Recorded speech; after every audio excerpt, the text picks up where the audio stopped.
4টি মামলায় supplementary chargesheet জমা দিল সিবিআই।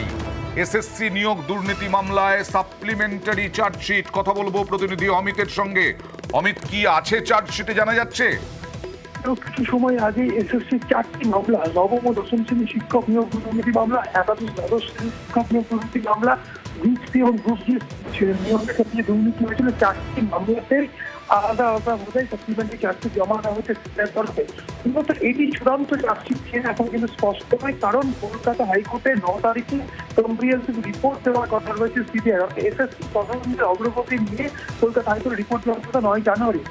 আগে এই 4টি মামলাতে যে চার্জশিট জমা পড়লো অত্যন্ত গুরুত্বপূর্ণ, কারণ সূত্রের দাবি এই 4টি মামলার মধ্যে একটি মামলাতে তৎকালীন শিক্ষামন্ত্রী পার্থ চট্টোপাধ্যায়ের নাম যেমন রয়েছে, একই সঙ্গে আরো একটি মামলা চার্জশিটের ক্ষেত্রে কোনো শিক্ষা দপ্তরের কোনো আধিকারিকের নাম রয়েছে। যেহেতু কিছুক্ষণ আগে এই চার্জশিট জমা পড়ছে আদালতের কাছে, সরাসরি শিক্ষকের কাছে, এখন যেহেতু এই চার্জশিট নিয়ে এখন শুনানি বা কোনো নির্দেশ হয়নি, তবে খবর যে এই চার্জশিটটি জমা করিয়ে তাতে কিন্তু একটি চার্জশিট কিন্তু তৎকালীন শিক্ষামন্ত্রী পার্থ চট্টোপাধ্যায়ের নাম রয়েছে। কারণ এর আগে নবম ও দশম শ্রেণীর শিক্ষক নিয়োগ মামলাতেও কিন্তু আরো বেশ কিছু মানে যুক্ত করা হয়েছিল। আমরা নিশ্চয়ই এদিকে লক্ষ্য রাখবো এবং কি রয়েছে চার্জশিটে সূত্র মারফত কি জানা যাচ্ছে সব নজরে আনবো আপনাদের।